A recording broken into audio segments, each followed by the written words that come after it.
Bom, pessoal, bom dia. A gente vai começar hoje a nossa lição. Eu aviso que essa aula está gravada, tá? Essa aula não está sendo transmitida ao vivo. A gente vai tentar esse novo formato. Até pelo horário que eu estou gravando agora, que é à tarde, vocês vão ouvir barulhos de motos, de carro aí, mas infelizmente é o que o distanciamento social nos obriga, tá? Então vão ser aulas gravadas. Você que está assistindo hoje isso aí pode comentar, a gente vai ler os comentários aí, se tiver alguma dúvida a gente lê e tenta responder, mas não vai ser on timer, para colocar dessa forma, porque a gente está gravando, a gente vai testar os cultos, óbvio, vão continuar ao vivo, mas da EBD a gente vai testar para ver se vai ser melhor assim. Se for melhor a gente mantém, e se for melhor voltar ao vivo, a gente volta para ao vivo, tá? Então a gente vai continuar estudando o livro, né, o Treinamento dos 12, o livro do A.B. Bruce, que a gente tem estudado já nos últimos meses. E a lição de hoje é da unção em Betânia, né, aquele episódio marcante de Jesus recebendo a unção de Maria. E não vou fazer o clássico resumo, né, de tudo que a gente viu até hoje, porque também nesse novo formato eu vou tentar colocar aulas de no máximo meia hora, porque eu acho que é mais proveitoso para a gente, né? Não adianta nada eu ficar falando aqui 1 hora, 50 minutos e o conteúdo não ser absorvido. Então eu vou tentar continuar mantendo os detalhes, os estudos que eu consigo nas pesquisas, né? Mas vou tentar ser o mais breve para a gente ter um melhor aproveitamento do nosso tempo, tá? Esse texto de hoje, a gente vai ficar com o texto base em João, tá? Mas para vocês anotarem aí, essa história também está lá em Mateus, capítulo 26, do 6 ao 13, Mateus 26, do versículo 6 ao 13, e também em Marcos, capítulo 14, do 3 ao 9, tá? Marcos 14, do 3 ao 9. A gente hoje aqui vai abrir e vai dedicar o estudo ao Evangelho de João, no seu capítulo 12, do versículo 1 ao 8. João 12, do 1 ao 8, tá bom? Vou orar para a gente começar a aula e assim que terminar a oração eu já emendo na leitura de João, tá bom? Deus, obrigado por mais uma oportunidade de estudar a Tua Palavra, mais uma oportunidade de compartilhar a Tua Palavra. Eu oro que os meus irmãos e eu sejamos tocados pela Tua Palavra, que a gente aprenda mais um pouco do Senhor e que essa aula seja aplicada nas nossas vidas, na prática, não só na teoria. A gente agradece, em nome de Jesus, amém. Diz assim João 12, do 1 ao 8. 6 dias antes da Páscoa, Jesus chegou a Betânia, onde vivia Lázaro, a quem ressuscitara dos mortos. Ali prepararam um jantar para Jesus. Marta servia, enquanto Lázaro estava à mesa com ele. Então Maria pegou um frasco de nardo puro, que era um perfume caro, e derramou sobre os pés de Jesus e os enxugou com seus cabelos. E a casa encheu-se com a fragrância do perfume. Mas um dos seus discípulos, Judas Iscariotes, que mais tarde iria traí-lo, fez uma objeção. Por que esse perfume não foi vendido e o dinheiro foi dado aos pobres? Seriam 300 denários. Ele não falou isso porque se interessava nos pobres, mas porque era ladrão. Sendo responsável pela bolsa de dinheiro, costumava tirar o que nela era colocado. Respondeu Jesus: deixa em paz, que o guarde para o dia do meu sepultamento. Pois os pobres vocês sempre terão consigo, mas a mim vocês nem sempre terão. Esse é o nosso texto base e que Deus abençoe a sua palavra nessa aula. O contexto, a gente vê aqui Jesus chegando em Betânia. Tá? Lá em Mateus, a gente vê que um pouco antes de Mateus narrar essa chegada em Betânia, ele narra aquela cena de Caifás tentando com os sacerdotes e todos os religiosos armar um tipo de emboscada para que Jesus caísse e eles pudessem prendê-lo e matá-lo, né? E a gente vê que lá alguém fala, Mateus não cita o nome, mas alguém chega para Caifás e fala: olha, não é melhor fazer isso agora não, porque a gente está em período de festa.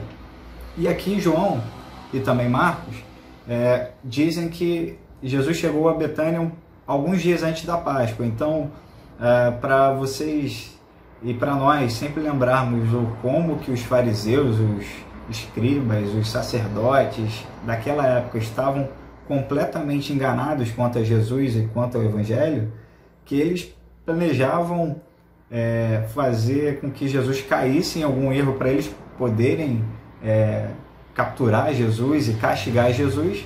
Só que eles não fizeram isso só pelo puro farisaísmo, porque tinha uma festa e eles iriam respeitar esse período de festa. Então, isso mostra que realmente eles nunca estavam preocupados com a essência, eles estavam preocupados só da forma, aquilo que deveria ser feito.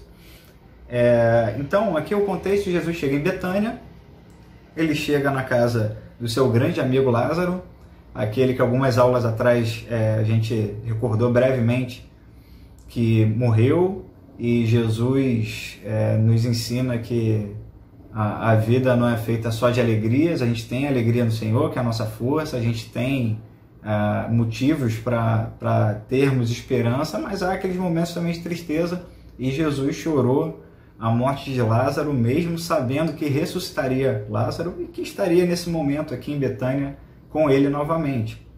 Jesus vai visitar Lázaro, e nessa visita a gente vê Marta fazendo a comida, preparando a comida, e Maria fazendo um ato completamente diferente do que aquele momento ali pedia, né? A gente vê, e aqui é interessante eu fazer um parênteses, que tem uma grande discussão de quem é essa Maria, tá? Eu já adianto para os irmãos que não há um consenso se ela é Maria Madalena, se ela é Maria irmã de Lázaro. Que Maria é essa? Se essa Maria aqui de João é a mesma Maria que está lá em Lucas, que está lá em Marcos, porque aqui João fala o nome dela, chama ela de Maria, mas nos outros evangelhos a gente vê que é uma certa mulher, uma mulher. Então não há um consenso de quem é essa Maria aqui, tá? Não dá para a gente afirmar que ela é a Maria, aquela Maria. Ninguém sabe dizer isso, e sinceramente, para o desenrolar da história e aquilo tudo que a gente tem para aprender aqui, não faz nenhuma diferença para a gente, de fato, quem é a Maria. E durante esse jantar, Jesus possivelmente estava conversando ali com Lázaro, colocando o papo em dia. Chega Maria com um vaso de alabastro, né? um frasco, um vaso, e quebra aquilo e joga nos pés de Jesus, unge Jesus com aquele perfume, com aquele óleo. Quem está perto ali e não está tão sensível, os que estavam perto, e especialmente os discípulos, condenaram essa ação, achando que era um exagero, achando que era um desperdício. Aqui em João ele destaca Judas, mas nos sinóticos a gente vê que não era só Judas ali que estava com essa sensibilidade errada. Judas estava de maldade, né, que ele estava querendo roubar, como a gente leu no texto. O interesse de Judas era financeiro, e o dos outros discípulos possivelmente não era por maldade, era realmente por não estarem sensíveis a esse momento. Eles não entenderam direito o significado disso. E Jesus conhecia o motivo, Jesus conhecia especialmente o coração da Maria, Jesus conhecia o motivo daquilo ali estar acontecendo, e a gente teve uma oportunidade de conversar sobre isso na célula do Falete, lá na casa da Bia uma vez, ela dando a célula, explicando, e ela tinha tocado nesse ponto com a gente, e até ali eu nunca tinha visto dessa forma, né? Que é claro, quando a gente, depois que estuda isso, ouve isso, vai ver no texto, é muito claro isso pra gente. Para Jesus era muito claro, mas para os discípulos, e talvez para a maioria de nós, não tenha sido tão claro, porque esse derramar desse perfume, desse óleo, desse nardo puro, tem um significado extraordinário por se tratar daquele embalsamento, daquela unção que o corpo de Jesus deveria receber após a cruz, que era um ritual judaico que eles aprenderam, aquelas técnicas egípcias de embalsamento e preservação do corpo. Eles iriam fazer isso em Jesus, como fazia em qualquer outro judeu depois. Só que, como a gente sabe, Jesus não, aquele túmulo, aquela tumba não deteve Jesus. Jesus ressuscitou dos mortos e não necessitou disso depois da cruz. Mas esse ato de Maria é como se ela tivesse embalsamando, preparando o corpo de Jesus para o sepultamento dele. E é isso, inclusive, que ele fala aqui no final desses versículos que nós lemos, tá? Dessa história, que é muito conhecida da gente e que tem muitos detalhes, eu estava conversando com o pastor André e falei com ele que dava para a gente fazer umas 3, 4 lições sobre essa história. E hoje, para sermos objetivos e especialmente para essa lição, nós vamos tirar 3 ensinamentos só, tá? Tem várias formas da gente abordar esse tema, tem muito detalhe, mas nós vamos tirar 3 ensinamentos, 3 princípios aqui para essa aula de hoje. E quem sabe a gente transforma essa lição em alguma outra depois, algum extra da revista.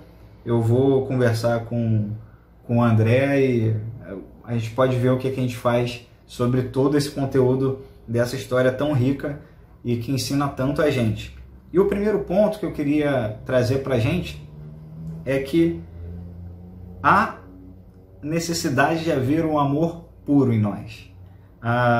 Esses 3 pontos que eu vou conversar e que eu vou expor aqui para vocês são 3 pontos de semelhanças entre o que fez com que Maria quebrasse esse vaso, as motivações que ela teve para chegar nesse ponto, o que esse ato dela significava, e fazer uma comparação com a cruz, com o sacrifício que Jesus fez. Então a gente vai fazer sempre esse comparativo para a gente ver que nesse simples ato de quebrar um perfume caro tem muito mais para a gente aprender por trás.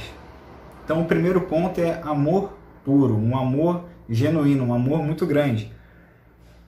A ação que Maria fez, esse ato que ela fez, é um ato completamente amoroso, é um ato que transborda amor. Somente alguém que ama muito faz o que ela fez, porque ela tinha dentro de si uma gratidão a Jesus que é incalculável, né? Jesus tinha ressuscitado o irmão dela, Jesus tinha trazido o Lázaro, o irmão dela que ela amava, do mundo dos mortos, da morte, da despedida, da desilusão, da desesperança para a vida. Tenho absoluta certeza que ao ler a Bíblia a gente vê que Jesus e a família de Lázaro tinham uma amizade. Então, possivelmente, tem outras histórias que a gente não conhece. Essa com certeza é a mais impactante, né? A ressurreição de um morto certamente é algo que é muito fora da curva, muito fora do normal, é algo muito marcante na vida de alguém. Mas eu tenho certeza que Maria era muito grata a Jesus por tudo que Jesus representava, tudo que Jesus ensinava, tudo que Jesus vivia. Então, ela, quando pega aquele vaso de alabastro, né, esse frasco que tinha um perfume caríssimo, esse nardo puro, e quebra, ela nem para pensar quanto que custou. A gente vai conversar daqui a pouquinho sobre o valor desse perfume. Ela não chegou a pensar, será que se eu quebrar e derramar tudo, Jesus não vai entender? Ou o que será que os discípulos, ou meus familiares, ou quem está aqui na minha casa vai pensar? Maria só se preocupou em transparecer e homenagear Jesus da melhor forma que ela podia. ela somente pensou em amar. As palavras não poderiam transmitir aquilo que ela estava sentindo, né? Ela não poderia chegar para Jesus e falar: Jesus, eu te amo muito, porque isso não seria suficiente. Ela tinha que fazer algo a mais, ela tinha que agir. E a gente aprende aqui que quando a gente ama profundamente, verdadeiramente, a gente não fica só no campo das palavras, né? A gente também não fica no campo da preocupação sobre o que pode acarretar aquele ato. Claro que é sempre bom a gente... eu não estou falando para a gente viver de uma forma imprudente, mas se é verdadeiro, se é um ato genuíno de amor, não se preocupa muito não com o que alguém, um terceiro, uma outra pessoa pode pensar. Se Maria tivesse pensado nisso, ela não teria quebrado o vaso. Se ela tivesse parado para pensar o quanto que custou esse vaso, ela não teria feito o que ela fez, e a gente não estaria conversando sobre ela aqui, né? Esse ato de amor fez com que ela ficasse marcada em toda a história. O próprio Jesus falou que eternamente a história dela ia se propagar, ia ser lembrada para sempre, enquanto a gente tivesse... Se a gente fosse falar do Evangelho, fosse falar de cruz, a gente ia lembrar, ia passar por essa história aqui, tamanha importância dessa história para o ministério de Jesus. E a gente vê que, como eu falei, a gente vai fazer um paralelo, né? A ação salvadora de Jesus também tem como ponto principal, o ponto mais importante, é aquilo que moveu o amor. Se Jesus não tivesse amado os pecadores, como a gente sempre lembra de João 3,16, né?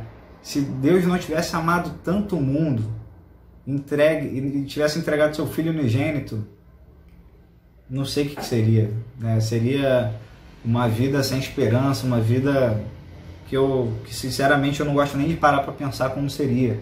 Mas a ação salvadora de Jesus, desde a sua vida, que Jesus em nenhum momento da sua vida, e isso o livro diz muito bem, fez qualquer tipo de ato de pensamento, Jesus não fez nada para diminuir o seu cálice, nada. O cálice que ele tinha que beber, que ele bebeu, ele não diminuiu nem aumentou, ele foi fazer o que era necessário. Só para eu não perder aqui, na minha anotação, eu coloquei aqui que Jesus, em Marcos, diz que Maria fez o necessário, fez o que pôde, e a gente pode ler o que era necessário também.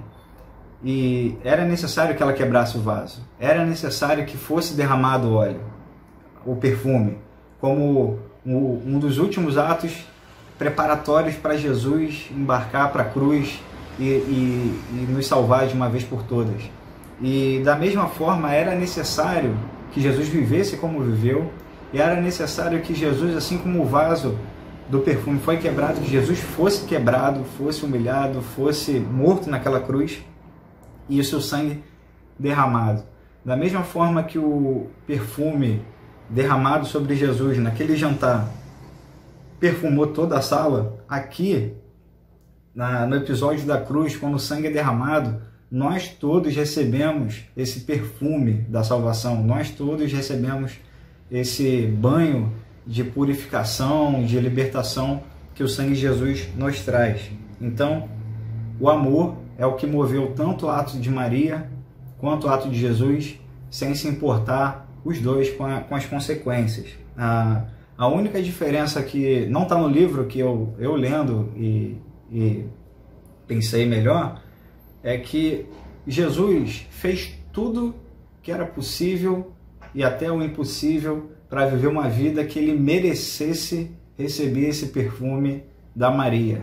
Ele merecia, Jesus merecia receber esse perfume. Mas para nós, essa é a diferença do ato da Maria para Jesus, Jesus para nós, é que não há nada que a gente possa fazer, não há nada que a gente possa tentar, deixar de fazer, que nos faça, que nos torne merecedores desse sangue precioso que foi derramado da cruz. Nós somos imerecedores. Ao contrário de Jesus, que merecia receber esse perfume, essa homenagem que foi feita, para a gente isso não se aplica. A gente não tem nada para oferecer para Deus para que nós nos tornemos merecedores. Então, primeiro ponto, amor puro, um amor genuíno, um amor muito grande. O segundo ponto, dedicação. Aqui a gente vai conversar um pouco e rapidamente sobre o valor desse perfume, né? Os historiadores, dentre todas essas discussões que existem, os historiadores chegam num consenso. O valor desse perfume não era compatível de uma forma tranquila, vamos colocar dessa forma, para Maria. Não foi um gasto que era normal para ela. Não era um dinheiro que ela gastava agora e no outro final de semana ela podia gastar de novo. Foi um dinheiro considerável. João traz para a gente, e em Marcos também, o valor de 300 denários. Tá? Eu quero deixar claro que é praticamente impossível a gente converter 300 denários para reais, tá? Porque é uma diferença histórica de sociedade, de inflações, de sistemas de governo, de séculos, milênios, que não dá para a gente atualizar em correção monetária. Mas só para a gente ter uma noção, como um denário era equivalente a um dia de trabalho e 300 denários era como se fosse um salário anual desse trabalhador braçal, a gente pode encarar isso como um salário mínimo. Para o salário mínimo de 2020, eu fiz uma conta aqui muito rápida, multiplicando por 12 meses, sem considerar 13º, FGTS, essas coisas que a gente tem aqui, que eu tenho certeza que não existiam lá na época, mas para a gente ter uma ideia, é como se esse perfume que Maria jogou e ungiu Jesus, quebrou o vaso e derramou sobre Jesus, equivalia a 12 mil reais, mais ou menos, só para a gente ter uma ideia. Então, quando a gente vê os discípulos recriminando esse ato de Maria, que ela pega um nardo puro, um perfume que João traz aqui para a gente, que no mínimo ali tinha 1/3 de litro, tá? Lá a palavra original, se a gente for traduzir esse frasco, que por exemplo na Almeida 21 traz frasco, esse frasco na verdade a palavra litra, 1 litra, que equivale a 1/3 de litro. Então é como se fosse mais ou menos 330 ml aí de perfume de 12 mil reais que Maria quebrou e ungiu Jesus. Tirando Judas, né, que aqui claramente Jesus e João deixa isso claro para a gente, que na verdade Judas queria roubar esse dinheiro, por isso que ele se interessava, não era para dar aos pobres.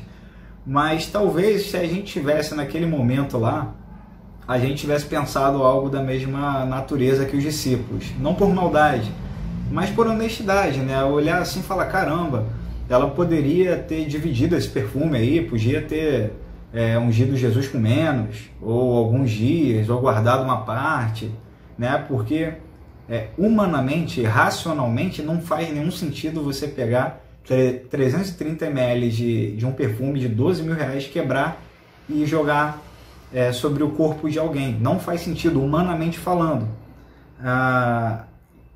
Aqui, Jesus, eu adiantei um pouco antes, mas é nesse momento aqui, quando os discípulos começam a falar e recriminar Maria, que Jesus fala, ela fez o que ela pôde.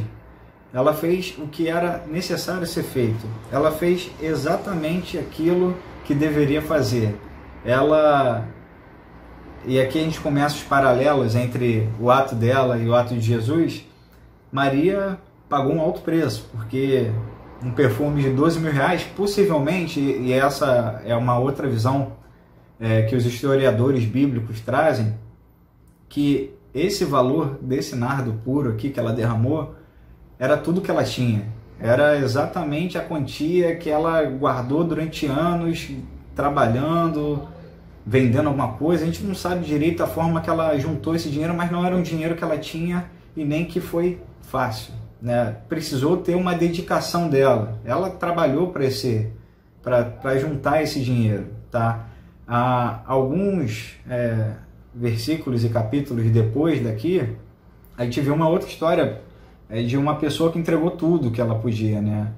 A história das 2 moedas, né? São 2 moedas só, humanamente falando, mas Jesus viu que aquela mulher estava entregando tudo que ela tinha. E aqui, da mesma forma, Maria estava pagando um alto preço, entregando tudo que ela tinha, uma forma de homenagear a Jesus.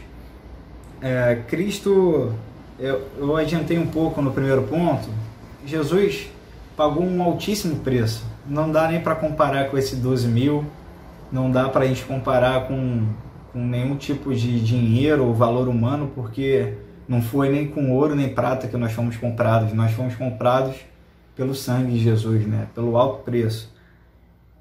Se o valor pago por Maria, que foi alto, Jesus foi altíssimo, que Jesus pagou com a própria vida, um valor que nenhum homem, nem ninguém, nem debaixo da terra, nem na terra, nem acima da terra, poderia pagar por nós. Jesus abriu mão. Quando a gente começa a pensar no alto preço que Jesus pagou, geralmente a gente foca no sacrifício, na cruz, na humilhação. Mas se a gente for parar para pensar, dentro da nossa limitação humana, Jesus abriu mão da sua glória. Jesus abriu mão de estar sentado à direita do trono de Deus, de estar lá como rei, absoluta paz, poder. Jesus abriu mão disso para pisar aqui na terra, para pisar nesse pó aqui da terra, para nos ensinar a melhor forma de viver, a forma correta de viver, e deixar claro que Ele é quem faz essa restauração de relacionamento entre Deus e os homens. Então, o preço que Jesus pagou foi altíssimo. Não só, e eu sempre coloco só entre aspas e deixando muito claro que eu estou colocando entre aspas, porque o sacrifício da cruz não é algo pequeno, nem simples, não é isso, mas o sacrifício, o alto preço que Jesus pagou por nós, a gente olha a vida dele, ele descer dos céus, se tornar homem e viver tudo que ele viveu, como eu falei antes, não diminui nada do cálice.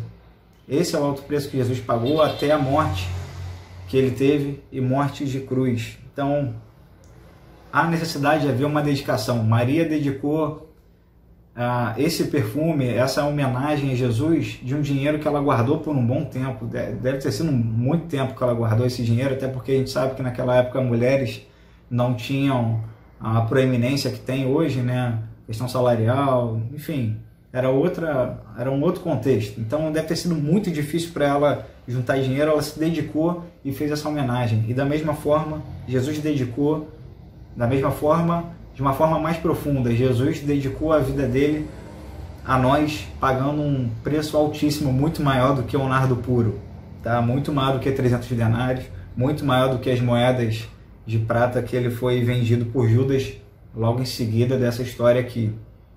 E por fim, tem o ponto final, é o ato magnífico.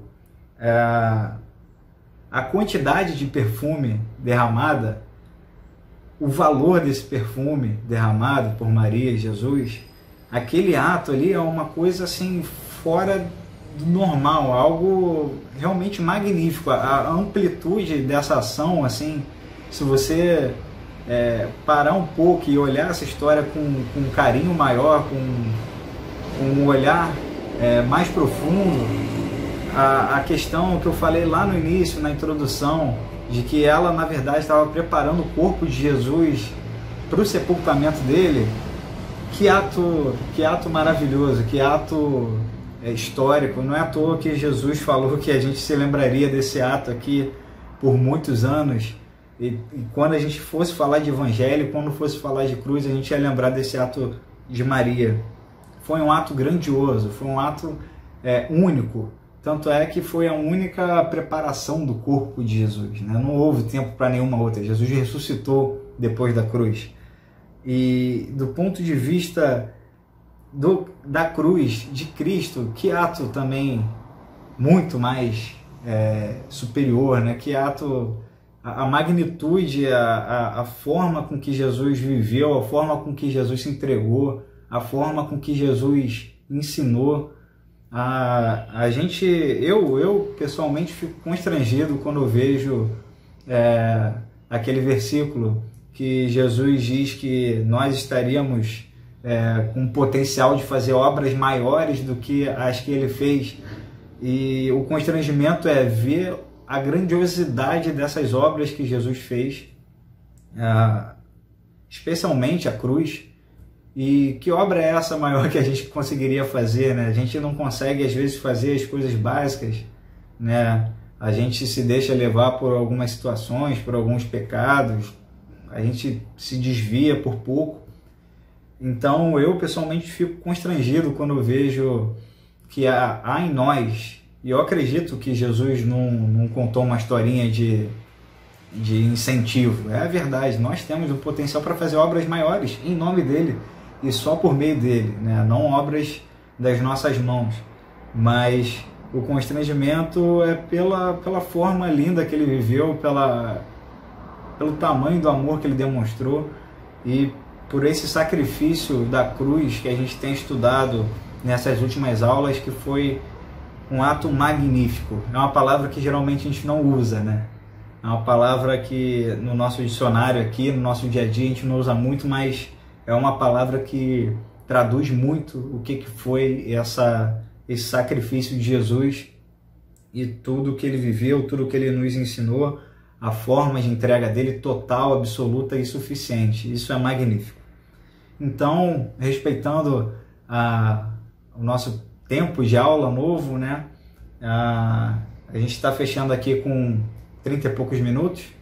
A gente conversou sobre a unção de Betânia, que foi a unção de Jesus preparando ele para a cruz, que Maria quebrou o vaso de alabastro com um nardo puro, com um valor muito fora do normal para ela. Um ato que a gente aprendeu, o primeiro ponto, que foi um ato de amor, um amor puro, e da mesma forma Jesus se entregou por nós e viveu tudo o que viveu por amor, por ter amado muito os pecadores, por desejar que todos nós, todos os pecadores se salvem, mesmo eles sabendo que nem todos vão ser salvos, a gente sabe disso, mas que o sacrifício dele só poderia ser suficiente a partir do momento que ele fizesse aquilo por todos. O segundo ponto é dedicação. Foi um perfume muito caro, foi uma quantidade muito fora do normal. Maria dedicou dias, horas, meses da vida para juntar esse dinheiro e usou tudo isso que ela juntou para comprar esse perfume e fazer essa homenagem a Jesus. E Jesus dedicou a vida dele inteiramente para a gente também. Ele se dedicou desde o minuto que ele nasceu até o último respirar dele enquanto homem, a nos deixar exemplos de que é possível viver uma vida correta de santidade em louvor a Deus. E o terceiro ponto final é o ato magnífico que Jesus fez na cruz, e Maria, nesse também ato magnífico, fez com que ela ficasse marcada em toda a história, de ungir o Filho de Deus para que a via dolorosa começasse alguns dias depois ali, e o corpo dele tivesse preparado, tanto do ponto de vista material, físico, quanto espiritual. Esse momento, esse ato de Maria foi magnífico, tal qual a vida de Jesus, a ação salvadora desde o seu nascimento até a sua morte e ressurreição, também foi magnífico para a gente. Que Deus abençoe a sua palavra e que a gente tenha um bom culto agora depois da aula. Amém?